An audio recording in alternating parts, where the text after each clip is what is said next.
In this video clip, I'm going to explain to you the role of monetary policy. Now, monetary policy is applied by the Reserve Bank, and the main objective of monetary policy is to protect the value of our domestic currency, in other words, the rand. Now, how will it be protected? By keeping the inflation rate at a low, stable level. And currently, the target inflation rate is between 3 and 6%. So the objective of monetary policy is to keep the inflation rate low and stable between 3 and 6%. So I'm going to give you an overview of how the Reserve Bank applies monetary policy in order to reach that objective.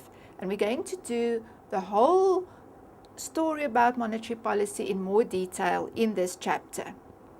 Right, so what I have here is I've drawn the diagram which shows how banks create money. And we've explained that banks have to hold a certain percentage of their total deposits in the form of cash reserves. Right, you will remember that. Now, if banks don't have enough cash reserves available, they don't have enough available so that they can hold that percentage that they have to hold, we say that they are experiencing a liquidity deficit. And if a bank is experiencing a liquidity deficit, it can go to the Reserve Bank, the South African Reserve Bank, and it can borrow money from the Reserve Bank to obtain the necessary cash reserves. And the interest rate that they are going to pay for that is called the repo rate or the repurchase rate. Right. This repo rate is going to influence the interest rate at which banks will be willing to provide loans to their clients.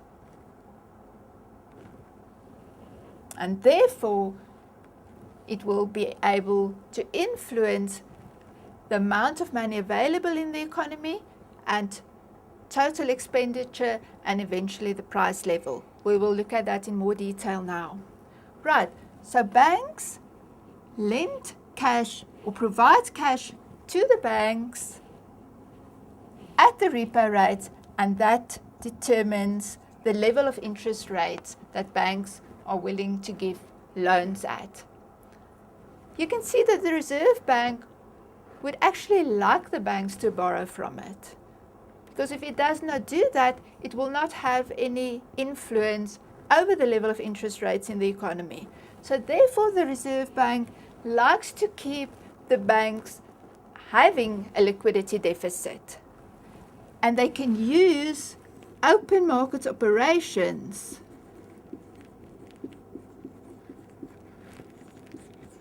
in order to influence the size of the liquidity deficit.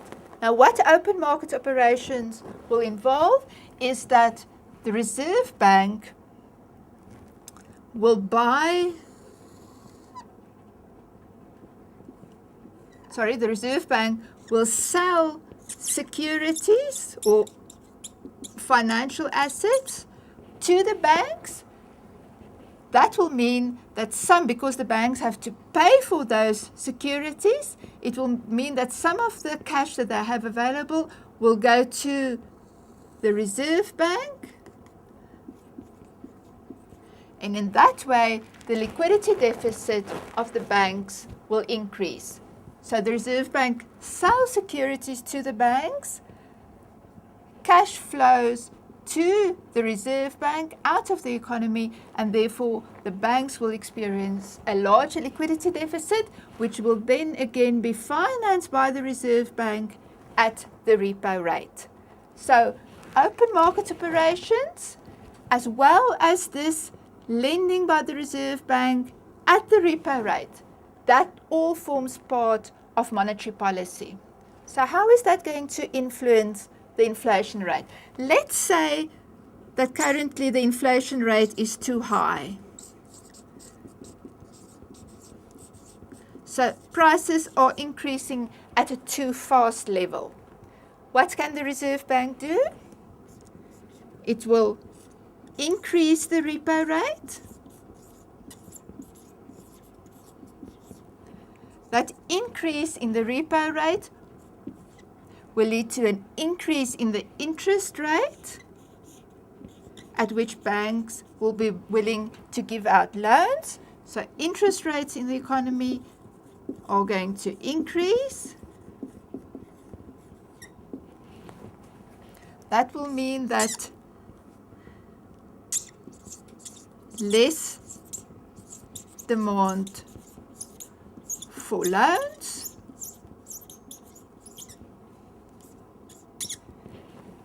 There will be a decrease in the amount of money that is created, because less money is created, less money is available in the economy, therefore aggregate demand in the economy will come down because there will be fewer investment projects and also less consumption in the economy. So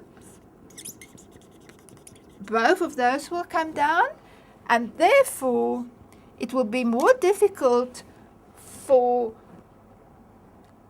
producers and sellers to put up prices, and therefore the inflation rate will come down.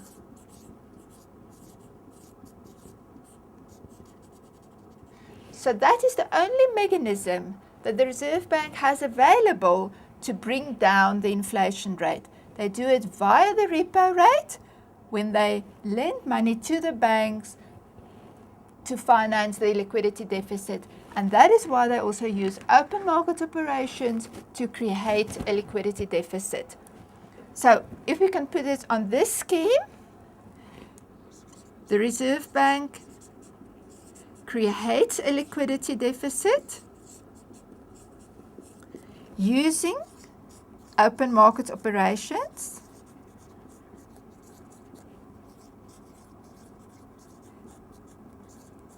And of course also by the cash reserve requirement.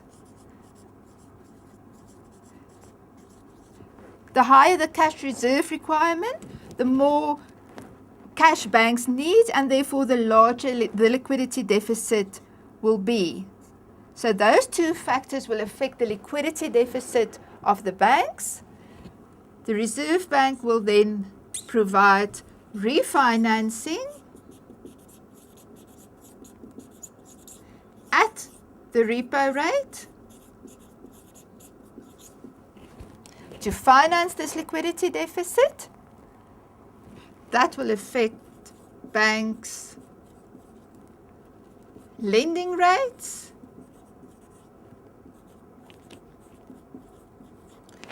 And that will then affect the real sector. It will affect aggregate demand because it will affect consumption as well as investment.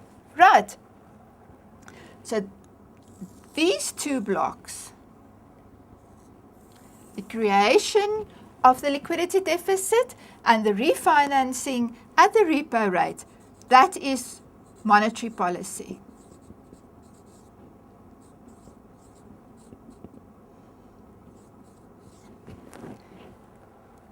And this part, how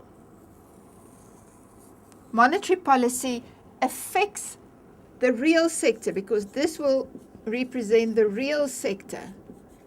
How monetary policy affects the real sector, we call this the transmission mechanism.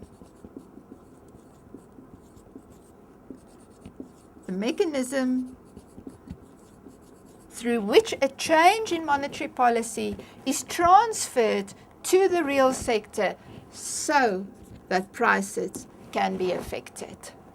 So this explains to you the role that monetary policy plays in the economy.